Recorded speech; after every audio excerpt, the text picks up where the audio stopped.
Hi everybody, my name is Micah and this is a bit of a purgatory video. I didn't want the follow-up to my last one to be another sort of general talking type thing. I'd rather have it be another long-form video, but there are reasons for my releasing this one instead. I am working on more long-form content, but I completely forgot how long this kind of thing takes, and the next video that I have planned is another series retrospective talking about 8 games in one video. So you can probably imagine that's going to take me a little while to get together. In the meantime, I want to talk about Arkham, a series I haven't really exhausted already, but since it's obvious that my retrospective is the most popular video that I've made, and my more casual comment response video was made when it had under 10,000 views, I've seen a lot more discussion since then, and it'll probably do nicely to keep this channel sort of rolling until the next proper video. As much as I'd like it to be, this channel isn't high art, so let's get a new normal going. It wasn't really meant to be an exhaustive retrospective, it was a personal project to help me understand what I like about the series and sort of bottle up my thoughts on what stands out to me about each game. I certainly never believed it would be seen by this many people, let alone be seen by so many people who misunderstood the video's intent. But it's also been a while since I made the retrospective, long enough for me to have serious doubts about the nature or intent of the video and the entire methodology behind it. I was always aware that assessing the quality of 4 very different video games, each with their own different contexts and circumstances of development, by presuming that they share an artistic goal from an outside perspective, was largely a farcical exercise. I always knew this, I ignored it, or I simply didn't bother to adjust my video and educate myself on that reality to keep that in mind. I made it because I wanted something to do and because I thought I could learn something about myself by looking at the games I enjoyed most as a teenager anew. I am not a critic, take me as seriously as you want to. And now, in the aftermath of having made some videos speaking about topics regarding game criticism and discussion, and having reached some conclusions that I try to take very seriously and want to carry forward, I'm not going to be responding to any comments regarding the 3 games in the series that I purported to not have liked, that being Asylum City and Origins. Now, why would I do this? It's because I know myself very well, and I know I'll get completely carried away and end up making a video which is as unhelpful and petty as every video I don't want to make, and every video I think is a waste of yours and my own time. I want to talk about games and art that I like on this channel and keep the negativity or criticism to its own non-dominant quarter. There's already so much of that kind of thing. Games criticism online is screwed. You can find more content on my channel talking about in exactly which ways I think it is, but going forward, I don't want to be taking time out of my life to make videos spitting on someone else's hard work, regardless of whether I think I can pull it off. I want to talk about things I like, defend things, be helpful in a way that makes you smile and that I enjoy. It may seem like sharing negative opinions in videos like these, like in my retrospective, is harmless to developers or individuals who work on video games, and that simply enjoying the sound of someone talk about something for a while is perfectly innocuous, but I think I've routinely demonstrated a disregard for the idea of creating entertainment or art which is innocuous in nature. I just can't make it, and I want to make things that I feel matter and that you pay attention to. So I specifically am probably not the best option if you're looking for videos like that, but on the harmlessness of these videos, like my retrospective, while it was not being seen by people, I might have ummed and ahed about it, but a view count of 148,000 means there's no argument in my head. I feel a responsibility to be speaking about the ideas of better discourse and a better approach to video games that I spent multiple videos trying to understand and build. The truth is, developers can be and have been directly challenged by voices not dissimilar to mine for all the wrong reasons, and I am frankly sick of being part of that problem. Games do not need to be what I want them to be, and it's a lot easier to enjoy playing them since I put down the presumption that they need to be a form of audience expression rather than that of the artist. So yeah, I'm very much enjoying Anthem, thanks for asking. I don't think videos like my retrospective seek to create harm, but I don't think they are harmless at all. They have the capacity to cause great harm, and the abundance of videos like it is continuing to delay the progression of the video game art form into shapes more majestic than those we mere YouTubers can understand, directly because we are having an effect. I don't make games, I play them. And when I do something as thoughtless as single out the game director of Arkham Origins and trace back through his career to deride even more of his work via a complete rejection of context, I am not being reasonable, helpful, or even decent about what I'm doing. And when 148,000 people see me do it, I cannot help but feel the need to apologize directly to Eric Holmes for ever saying something so childish, even though he's probably never heard it and I'm just some idiot that he doesn't know. I'm sorry. YouTube and internet discussion is potentially an extremely powerful thing, and even if I'm just some idiot that you don't know with one video that became marginally more popular than anything else I made, it's incredibly easy to complain when you think no one is going to hear you, and if I'm only on my best behavior when I've got eyes on me, I'll forget to practice what I preach and end up believing that the video's popularity means it's okay to keep making videos like it when I really, really don't want to anymore. I want to talk about things that I like, and I want you to come to this channel to hear me do that. I'm not opinionless, I'm not above this, I'm not pretending that. There's a lot of stuff I don't like, and a lot of artistic people whose preferences mine do not align with, but I would rather talk about that with my friends than make videos about it. I don't have the time to immortalize an online video my being mad about that, because climate change is going to wreck all of our shit in a few years, and I'd rather laugh it up instead of get really good at making precise statements about how angry I am about something that can't be helped,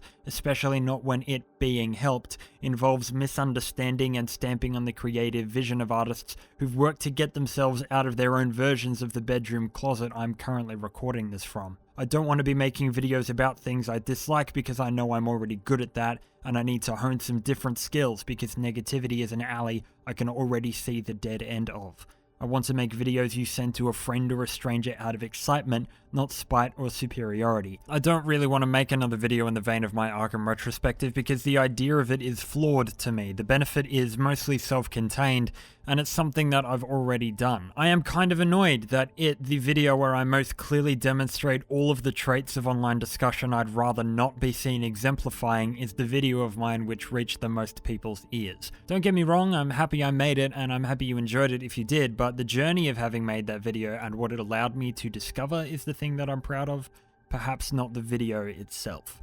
So just before I get into all of this, let me get it out of the way. Batman Arkham City is fine, Asylum is fine, I don't like Arkham Origins, but whatever. The top voted and most visible and common comments I receive on the retrospective, including those telling me that I misunderstood Arkham Origins' hook and Arkham City's story, seem to be mostly entirely born of people not listening to the original video. Despite how often I've received them, I have no need to respond to these comments. I already did before anyone left them, or they're responding to a point that I wasn't making. I'll leave the rest of that up to you. Today, I want to resolve some topics relating to Arkham Knight specifically, and to be seen to celebrate this game which has had to bear the brunt of the series' most inflammatory discourse since the day of its release. I want to go further into what I like about the game and to respond to the most common topics brought up under my retrospective, which appear to act as barriers for people understanding why I liked it or were provided as arguments against its quality. So if you don't feel like hearing someone enjoy Arkham Knight and give you reasons why you could enjoy it too, that's what you're going to be hearing. So yeah, let's do it. I made a conscious choice not to talk about the Jason Todd's Predictability and the Batmobile Overuse arguments in the retrospective while I was writing it. I did this for several reasons. Firstly, because I was trying to talk about the games predominantly and not the reception they received. To pivot to addressing this stuff always felt like it was out of obligation and not out of my own findings. So secondly, I don't agree with either one of these arguments, so I didn't mention them in the retrospective. They're sort of irrelevant to my read. Because the goal of the entire thing was to try and speak about things I found on my own looking at the games anew, and trying to deliberately avoid saying the same old things that circulate discourse on the series constantly, or indeed, anything I'd thought of myself before as a first-time player, I decided to move away hard from anything I'd heard exterior to my own rumination, for better or worse. You must get sick of people talking about the same three things whenever you watch a Dark Souls video, right? Basically, when talking about Arkham Knight, most people already mention the predictability, and I just didn't want to, because it's everywhere. My thinking was at the time that it's not a problem to me, and if it's a problem to a viewer, they already know, and I don't need to reiterate it. It is a retrospective. It is, in part, intended to be challenging because I intended to challenge myself while making it. To that end, I wanted to criticize for reasons I'd never seen anyone mention before. I wanted to praise things I'd not seen others praise. I think I achieved that for the most part. Even still, with all that in mind, I should have said something about Jason Todd, because it would have saved me a headache at least. It's still one of the only things those critical of Arkham Knight in the comments of my video are mentioning. These comments read as if they're waving the fact of the predictability around like a get out of jail free card, of having to actually put some thought into it, say something new, listen to what I'm saying in the video, or think about anything else that happened in the story at all. I am so sick of this argument. I am so tired of reading it. If this game goes down in history as the predictable one, the fanbase will have done themselves a complete disservice, and they should be, frankly, ashamed of how petty they are. I feel like I've answered this specific question several times in other videos already. I feel like a second thought explains why I don't think it matters, especially not as part of my video, but even still, let me make very, very clear my thoughts on Jason Todd's predictability and why it's really not as big a deal as most people are telling me it is. The video is a retrospective. I already know the story. You'd have a point if it was a review, giving my first impression of my general experience with the game, sure, but it's not. Predictability is a non-factor. It can't possibly be a problem. I don't only play games for the first time experience, and I don't only try to see them as if I'm experiencing them for the first time every time I play them. I try to enjoy it differently every time, and for this particular video, I was looking at each game through that lens, of a repeated set of playthroughs. The effort Arkham Knight put into its presentation and interactivity and illusion of choice and everything means that it accommodates this extremely well, which is something that video games may be uniquely poised to offer, and is certainly unique to this game within the series. I kind of talked about this extensively in my Shadow of the Colossus video. Predictability of the main storyline, just like its biggest mysteries, are temporary. They can only have so much power over the story, and the power of a mystery changes when you know the answer. This could be a whole other video on its own, but it takes a great deal of balance and care to create a good twist ending, because you still want it to be a good story when the viewer, or the player in this case, comes back again, regardless of what they do or do not know. It may seem a little strange, but I think it's more important to tell a good story than to surprise the viewer. If you're familiar with Doctor Who post-season 4, you should know exactly what I'm talking about. There isn't really story in the other seasons, there's only mystery, and it makes for a very frustrating show to watch when the viewer already knows where it's going. Think about it literally, a twist changes the nature of something that you're already looking at, it flips it. If there's no story, there's nothing to twist. So to have a good twist ending, the story preceding it still has to be good. Ideally, it should operate like there isn't a twist at all. That's just how the story is, and the audience might not know. If this is done right, knowing the ending doesn't make a difference to the quality of the story. A story is far more than what happens in the plot. Basically, the ending is not the focus. It's an end, not a result. Now, Arkham Knight has a good story. Yes, it's very comic booky, but it's so obviously good at it. Its depth of character becomes more and more engaging to me every time I play it. Even just a few weeks ago, I realized that the hallucination scene of Barbara Gordon being shot progresses back to the clock tower more quickly the more buttons you mash to try and get out of the situation. I used to think you had to wait for it to change, but the game is actually responding to your desperation. I think that's awesome, and I only just found it. Things like that. Things like being able to rescue either of the two Ace Chemicals workers before the other one. Being able to shoot or not shoot people at the very start, and that changing Officer Owen's behavior later. The awesome detail of the receptionist officer, the one who's really, really cool and really nice to Batman, being the one you shoot in the Joker hallucination right at the end. There are so many things like that hiding around the game's corners that make the story so involving on a macro and a minute scale, on top of everything that I already talked about in the retrospective. I know this, and I'm so confident in this because I've played Arkham Knight upwards of 10 times. Now guess how many times it told its story really well, and how many times the story was pretty great, and how many times I was surprised by these small interactions keeping me engaged every time. The answer is upwards of 10. And guess how many times it was predictable? The answer is once. Think about it. What does predictability actually affect? It certainly doesn't affect the long-term thoughts of someone who would go to the trouble of making long-form content about the game's construction and assess its vision nor those who care enough about the series to watch or comment on such videos. If you have a reaction to this plot point, you're well within your rights to discuss it with others and talk about what you thought, but if you're debating the overall quality of the game based on a single playthrough and those reactions, the lightest I can do is call you a little underinformed. Now, I didn't do a review. I did a retrospective. I did a reassessment of my own thoughts on the quality of what I perceived as the overall construction of each game and of the series, and whether they stand up from the perspective of someone who knows them very, very well. I wasn't trying to gauge their cultural impact or make one video representing the entire fanbase's most shared general reactions to each title. I was trying to deconstruct what was underneath the surface for the benefit of my own understanding. The predictability of the plot is the surface. If you're talking about what you thought of the game in passing, sure, but if you come into my house and insult me and tell me my breakdown is wrong, you gotta bring some better insight than this. You gotta accept this kind of thing and get over it. You gotta look at why it is the way it is and how big of a problem it might really be. If it's a problem, it's primarily a problem because Arkham Knight's story is a lot more serious than the others in the series and a lot better on whole, so this weakness sticks out. But as I've said before, it's one predictable moment in a huge story that goes to a lot of other places that you probably don't see coming on your first time through. For example, I believed Oracle was dead.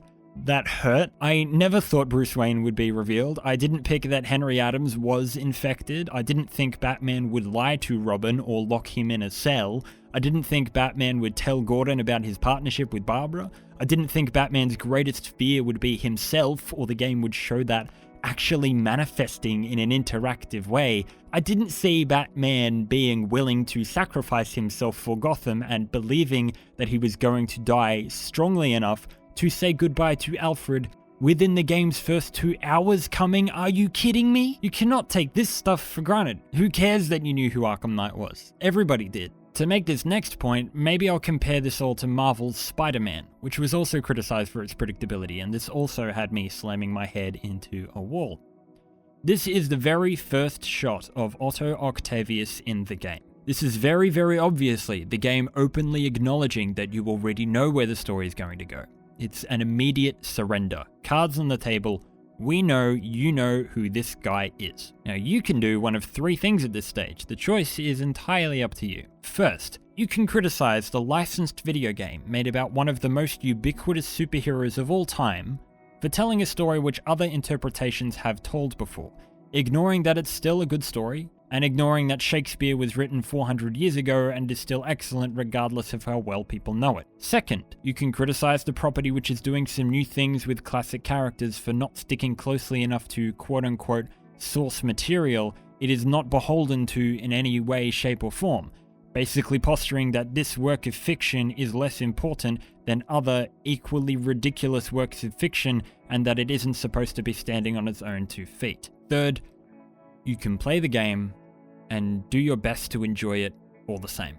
Taken on its own terms, Arkham Knight's Jason Todd plot plays out the exact same way. The game feels like it knows that you know who this is. It knows it's not really a surprise. It knows that it's not really pulling a fast one on you, but it tells the story like this because it's just what the narrative demands. Where's our memory? We know that Rocksteady knows what it takes to pull this off. If they wanted it to be unpredictable, don't you think, given their track record, it would be? If you look at the game properly, it doesn't at all seem like that's what they're trying to do here. It's played as a twist because it's just how it needs to be to serve the functions in the game, for the characters and stuff. The themes of legacy and loss and revenge and nature always wins are served properly by this plot. This story happens to serve those goals perfectly, so it does some more surprising things in other places, because it's also got a freaking open world to build, and none of the lead designers have paid overtime and their children haven't seen them smile in 6 months, and compromise is a thing that people have to do sometimes. I mean, sure, it's disappointing. Sure, it could be better. Yes, it could be completely different, but hell, get on with it. It feels like they knew their limit with this, and they drew on a very interesting thread of Batman's wider universe to inform the rest of their take, because so much of the game not only relates to, but depends on this Jason Todd plot. It being predictable is simply a byproduct of it being the foundation on which the game's larger messages are built, and I sure as shit know what's more important. The marketing team telling us this was an original character and people being annoyed by that should remember that it's completely irrelevant. marketing is not the game. Maybe it's your fault for paying attention to marketing. You shouldn't do that. I seem to remember criticizing the interference or reliance of external knowledge into the game's stories, remember? Regardless of whether you saw this coming, because of course you did, it's still the correct implementation of the character into the story, and the benefits provided to the game by this version of the Jason Todd character are numerous. It makes sense within the game's context, is the anchor on which so many other threads of the game's plot stem from, is played correctly by the characters, and is only a problem for the first time experience of a game which you have probably played more than once, and is only a potential problem if you don't muster up the courage to get over it. It succeeds beautifully in pretty much every other area in ways that even in 2018 are being considered innovative. It's still the best narrative of the 4 games and uses interactivity the most successfully within it. And if you still absolutely believe that this single thing ruins the game, I don't think it is any longer the game's problem to solve. The Batmobile Overuse. Now this one is a little trickier for me because it's just something that I disagree with, but it's pretty easy to tell when something's been overblown in discourse. The Batmobile is too central to the game's design for words like tacked on, rushed, or terrible to hold any grounds in a reasonable conversation. It is a central cog of the game. If you remove it, the entire thing needs to change, and I think criticizing the central building blocks the design team wanted to use for simply being there is questionable criticism at best. It's not a problem in the game, but I can definitely understand those to whom the Batmobile doesn't appeal. It's a pretty big step away from the established mechanics of the series, and the change of tone that it brings makes Arkham Knight feel pretty at odds with the rest of the franchise. It's a more photorealistic game, and the Batmobile sort of pushes it further out of the circle, so the appeal lies in a different place for this game. I love it, but I can definitely understand if you're just not quite connecting with it. I can understand this all being a pretty substantial stumbling block. I can understand if you just don't like it, but I disagree with the idea that its sections are poorly designed or repetitive or anything like that. Arguing that the Batmobile itself is poorly designed is idiotic. It's incredibly well designed. I don't know if people know what design is. So firstly, I want to remind you all that the Batmobile was a heavily requested feature since Arkham Asylum was released, and I really wonder how Rocksteady feel about having given people what they said they wanted and to receive backlash for that. There's not a lot that I wouldn't do to have a sit-down conversation with Sefton Hill and talk about some of this stuff. But that's a pipe dream if I ever had one. The Batmobile has some very effective, polished, and consistently impressive vehicle gameplay. I don't think I've seen a vehicle be so fully intertwined into the world design or so fully realized in its potential to provide multiple types of gameplay in any other game, and that should not be taken for granted and should not be disregarded simply because of the name of the person that happens to be driving it. Personally, I don't use vehicles or mounts in any open world games. I never use fast travel. If anyone is going to be averse to the idea of a vehicle to which the character is tied, I'm probably going to be one of them. And I freaking love the Batmobile. I love the amount of enemy types you got to deal with and how they progress over the course of the game, just like the regular combat. How they split your attention between distant and close targets, high and low ones. Different kinds of attacks coming your way and different ways you can deal with this all. This stuff gets complicated, especially because of how the Batmobile's weapons also evolve. I love the way it looks, sounds, and controls, particularly how well this stuff matches Batman himself. Getting this all nailed down is in the speed of it, the weight of it, and how it feels just as solid as Bats does on his own. Would have been a nightmare to get right, but they got it. I love how it matters in the game, how you can access it at any point seamlessly, how it provides solutions to problems and is worked into open world puzzles in the same way as your gadgets, how the nature of the engagement with the world and enemies that it provokes is kind of totally different to what the other gameplay types require, but meshes with them perfectly. I love how each encounter in it feels different from the last and makes every playthrough fresh. Once again, I've played Arkham Knight as much, if not more, than the other games, and I don't feel nearly as familiar with it because of the spice of unpredictability that the Batmobile provides to each of its types of gameplay. That and the stealth environments feeling a lot more random.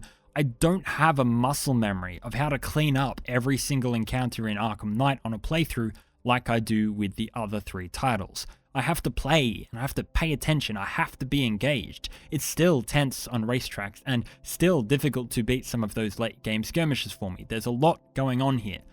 It also adds challenge, which is new for the series. I like that. In all seriousness, the Batmobile adds so much tension to the game because of its fragility. Batman is unstoppable, but his car is not, and I can't see being convinced by the threat of an invading force if Batman had been able to take it all down on foot. The world and story just wouldn't come across as effectively. So I think the Batmobile is excellent. I think the game while you're in the Batmobile is excellent, and yes, it's used a lot, but I'm not going to criticize the game for too frequently being excellent. I think there's only one Batmobile skirmish I'd have removed, the one right after Batman catches Oracle falling from the building. I think it deflates the prior foot encounter with the Arkham Knight himself just a little bit too much. After all of that though, I also want to acknowledge this. The angle I was approaching these stories of the entire series with is captured in 2 phrases in the retrospective, of more or less the same effect. Here they are. The feeling of being like Batman is the success of translating the feelings of the gameplay elements which define Batman into the rest of the game, and the character needs to be depicted within the bounds of the narrative in a way that feels true to how the player is required to use their abilities. The key thing here is that Batman is defined by the gameplay. If you don't understand this simple but significant idea, I'll put it like this. Forget that Batman exists outside of the game. Just shove it all aside. Treat him as you would any other video game player character and examine what the game itself tells you about him through how he acts, what he can do, how he goes about it. The gameplay's presence and form actually comes before any lore or story information the game gives you about Batman. It takes precedence over anything said.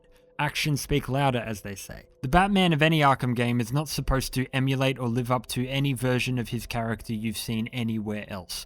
It is not possible for him to do so. Accordingly, to approach or assess the games with the expectation that he will is unreasonable. All his character needs to be is internally consistent. I'm mentioning this to directly address the common excuse I've seen used to wave away the Batmobile, that Batman's using it doesn't go with his character. I'm telling you it does, because he's doing it. So if you're trying to tell me that tank battles don't make you feel like Batman, something in your view is skewed. That is Batman. The game is telling you so. There is nothing inherently wrong with the idea that Batman uses this tank. It's not un-Batman-y. No such thing exists, because his character is internally consistent, and the Batmobile is included in that. He'd only be acting out of character if something was established and then contradicted within the same story. The general use of the Batmobile does not fall into that. Coming off of that, quite a few people were saying I went really hard on criticism against the previous games and not hard enough on Arkham Knight, that my positivity about it felt like bias because I was so harsh against everything else. Now, firstly, I do agree there is an imbalance in the video, but I'd probably correct it by being more positive about the previous games, not by being harder on Knight just for the sake of it. I did attempt at the time to write longer sections about my problems with it, but a lot of it felt pretty disingenuous. I just don't really agree with anything that's scathing. But I definitely could have spent more time talking about Arkham City's awesome gameplay and challenge maps, or Arkham Origin's additional voice acting, or Asylum's atmospherics a lot. And if I start listing all the things that I missed with those other 3 games, I'll be here all day and I won't get anywhere. But if I speak about the nature of my criticisms against them, I was discussing things which I found to be fundamental. Core things like the gameplay of Asylum not being engaging, and feeling, when compared to the later games, lacking. That's a pretty big deal. Things like Arkham City storytelling being bad. Things like Arkham Origins not knowing what it is and not having finished levels. Things that consistently bugged me while playing, consistently got in the way of the game's larger goals, which permeated the entire story and of which I could find many examples. Basically, my criticism centered around things that I couldn't ignore. I simply don't think Arkham Knight has any issues of that nature. I don't see any comparable, fundamental, core, consistent problems. I think it's a very good game, and there is nothing wrong with me thinking that. Its issues are quite specific and limited to their individual little bubbles, like the Deacon Blackfire mission is quite dumb, but that doesn't really affect anything else. I've played the game once or twice since the retrospective, and I think overall it could have used a few more months for polish, but which game couldn't? I think my largest issue with Arkham Knight is definitely the lack of impact that Scarecrow's fear toxin in the cloud has on the city. It feels, much like Protocol 10, a huge and excellent build-up to something which is completely forgotten about immediately. I would have loved to have seen a side mission relating to helping those who'd been caught in the cloud after it had been cleared, like pockets of rabid enemies who you have to contain and keep sedated until the effect wears off, kind of like with Officer Owens. I think Troy Baker was the wrong choice for the Arkham Knight given how much work he's already done in the series. I think he's a bit too recognizable, and while he still gives a stellar performance, I'm not quite sure he nails Jason's naivety the way a younger sounding actor might have. I think this was the most significant misstep the series ever made in the voice acting department, an area it had pretty consistently nailed up until this point. I don't think I made enough of a highlight out of how jarring the Cobra Tank sections are within the speed of the game in the retrospective. I think they're fantastically built and a lot of fun, but their arrival during the story is usually a point where I kind of put the controller down for a minute during a session, and I can't really ignore that. They sort of feel like interruptions. I don't really know how one would fix that, sort of changing the build-up to them maybe, but still. There's lots of little issues here and there, like the camera moving too fast, or the Gauntlet's webcam being a nightmare for pacing, or the extra characters not having enough enemy types. But like whatever, man. It's all stuff which is pretty easy to ignore or get past or understand. It's certainly not on the caliber of none of the game's levels are interesting. The game's not perfect, but it's a hell of a lot better than I've seen it widely receive credit for, and I'm consistently bugged by how petty it can get. I refuse to be blamed for wanting to celebrate it for a change. And because while I'm here, I might as well respond to some comments that I received asking me to go further into Arkham Knight's story. Yeah, I feel like doing that. So I think it's highly admirable just how well Rocksteady managed to create such a stoic but emotional character in Batman in Arkham Knight with all of what I've already been talking about going on. They managed to work within the constraints of his character whilst creating a deeper version of him than they'd ever attempted to before, by using a few simple tools and by writing a story that's actually about something. Firstly, there's the presence of the Joker figment enhancing all that surrounds him, and for those other comments I've seen trying to posit that the Joker being in this game doesn't make sense because of in-universe logic, it might as well be said that you're right. It wouldn't make sense. So it's a good thing then that the Joker isn't in Arkham Knight. The Joker is not in Arkham Knight.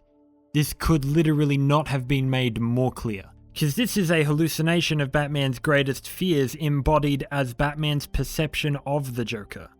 It's not actually him.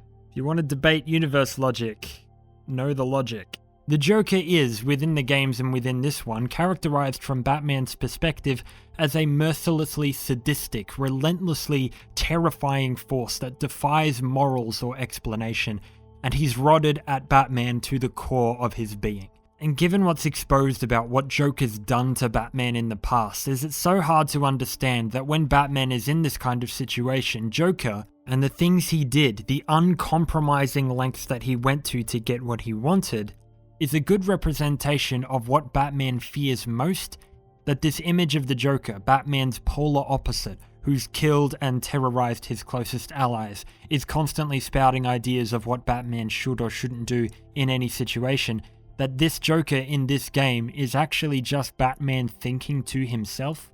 It's contextualized as Scarecrow's fear toxin having an extended effect, and it being the Joker is contextualized by the blood poison, but really, the presence of Joker in the story is a way for Rocksteady to confront questions of self, using Batman as their character study while the plot is happening. And by giving the player a window into Batman in this way, Rocksteady are allowing people to see and hear what's on Batman's mind at any point of the main story. We know what he's thinking about, what's bothering him, what's going on underneath the hood, because his fears are spoken aloud. If you see the Joker figment somewhere in an environment, if someone takes the form of Joker, if he's saying something, all that's being communicated is that in that situation, Batman is afraid of something. This makes Batman incredibly human. This makes him a mortal man. This makes his own fears, which he uses against others so efficiently, and his own worries while gameplay is going on or as a result of story events, a visible thing that the player has to deal with. The Joker figment, Batman's fear,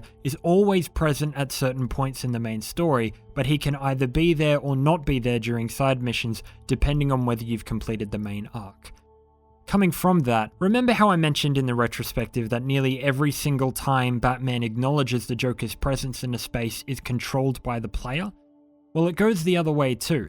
every time Batman ignores the Joker is controlled by the player as well. So his fears are being spoken aloud, but every time Batman deals with them, faces them, accepts them, or chooses not to give in is the player's choice, as a friend of mine would say, as a matter of course. And it's exactly his stoic, brooding nature of refusing to go along with these ideas that creates a thrilling narrative around perseverance and self-doubt, the nature of good in people, and the strength required to outlast the forces of inward negativity, regret, paranoia, doubt, fear, and intolerance that seek to change you into someone that you don't want to be. So let me break it down for you. First of all, think about all of this metaphorically. If the Joker represents fear in any situation, Scarecrow might represent that fear's catalyst, its origin point.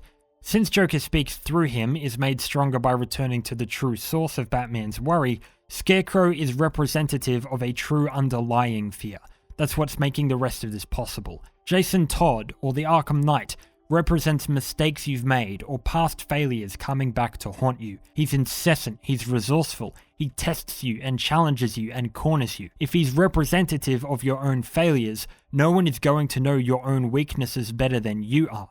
And these regrets will continually come back and interfere with your life until you deal with them. Gotham itself could represent your mental state, where you find safety, where you hold your memories, the parts of yourself you're rebuilding or working on, where you call home being invaded by the forces of regret, the power of fear. From this angle, the game looks a lot like this. Mistakes you made in the past are invading your home and seeking to take away your safest spaces. Forces composed of your own misgivings and anxieties make you feel hunted, like a stranger in your own backyard. These are unexpected challenges that life is throwing at you and begin to eat away at you. First a little nibble here and there, but eventually these mistakes and these fears get in the way of you being who you want to be. If you turn to despair and allow the fear, this untouchable, untraceable, all-knowing anxiety to win or to control you, it overtakes your mind and your world. It changes the way you see things and yourself. It forces you to question who you are, your choices, those around you, that which you believe. To combat it, you might try to confront your desires, what you value. Why do you prize fame, or violence, or theatricality, or whatever it is you want others to see in you? The idea of losing these things you define yourself by, that you keep so close, has allowed fear into your heart, into where no one else should go. My phrasing here is slightly unclear. It's less important that these characters are turning into Joker than it matters what that represents, that their personalities are cut from the same cloth as Batman, they're born of the same fears as him, and work more as reflections of him and his various attributes. Running through the game and the series is the idea of how Joker completes Batman, is his natural opposite, and how one cannot exist without the other. This is reflected in Scarecrow's belief that without fear, life becomes meaningless. It's reflected in Batman's inner monologue being Joker as well. There is undeniably the thought that in some way he could relate to the Joker, and that's why he's so afraid of him. He's so scared of moving over that line because he knows exactly how and that he could. It's that Batman and the Joker have the same thoughts, at least Batman believes so. They simply made different choices when faced with them. So these other blood-infected characters, all on the surface of things, reflect different significant aspects of Joker's personality. His need for attention, his thirst for showmanship and extravagance, his bloodlust, and his deception. But that's just on the surface of things. If Joker is as similar to Batman as Batman believes, then it's also true that these traits belong to him, and in fact, he demonstrates them all thoroughly over the course of the game's main story. Him defeating them is kind of saying that he embodies all of these things collectively better than any of the others do individually. But he was already demonstrating all of this without being aware of it. This naturally brings up the question of whether Batman defines himself, or if we should define ourselves, by the worst parts of us, by showing them at their most extreme. It asks whether an individual's capacity for perversion and distortion is in itself something to be scorned, watched for, or whether these things have merit beyond their ability to go wrong. In simpler terms, do these thoughts make you bad simply because they're in your head and because they could translate to you doing bad things? Do your characteristics and instincts define you, or is it your choices in their light that really matter? Are you your worst parts? If you let fear get to you, if you don't understand yourself and what you're feeling, if you don't reach out for help, maybe you risk that. Maybe you're being controlled by thoughts in your head that you don't even know are leading you astray. But it also posits there's a way back and a balance to strike here when walking difficult paths.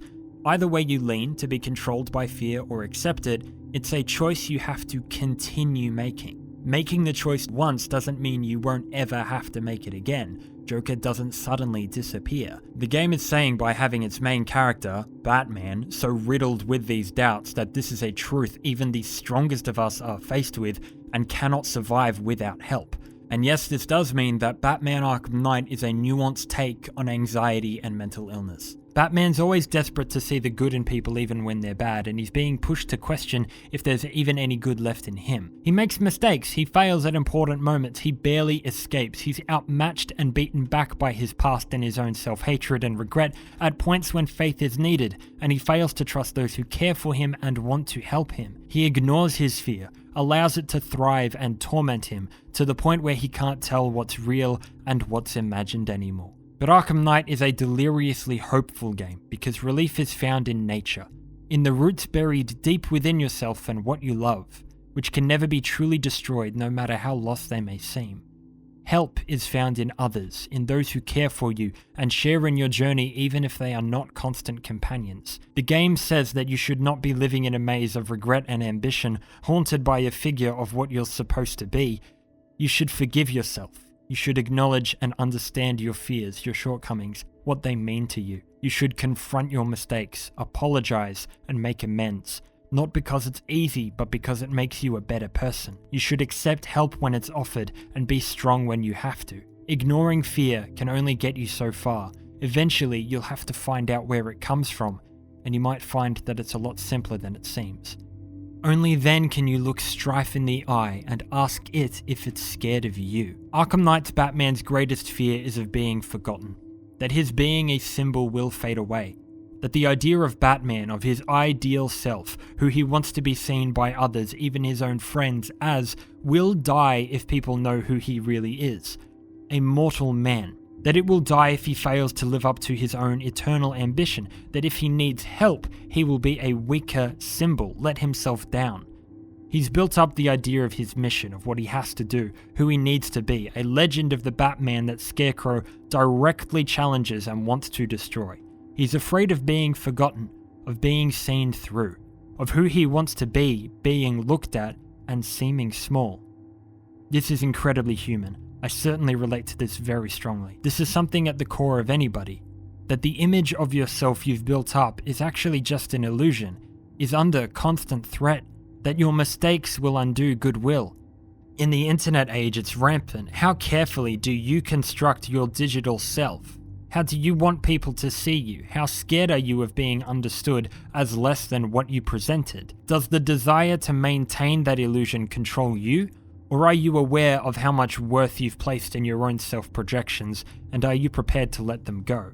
I feel like I've kind of talked about this in some other videos before. But he learns that choices in the face of fear, not doing it alone, choosing to understand it, accept it, and overcome it, leaves an impression that is worth chasing even if it means losing what that fear hopes to protect and preserve. The final confrontation in this game is a battle between the two halves of Batman, the afraid and the strong, and one towers over the other. He declares who he is, the half of himself that he truly wants to be, and says goodbye to his fears and weaknesses, whose last audible words are a desperate plea to survive.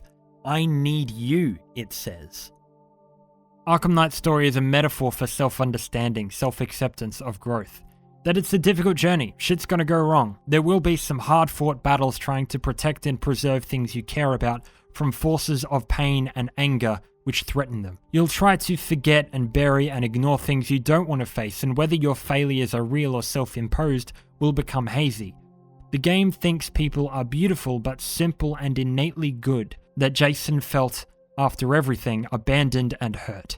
That Gordon felt like a failure of a father. That Batman felt like an imposter. But it thinks your fears need you to believe them to impact you.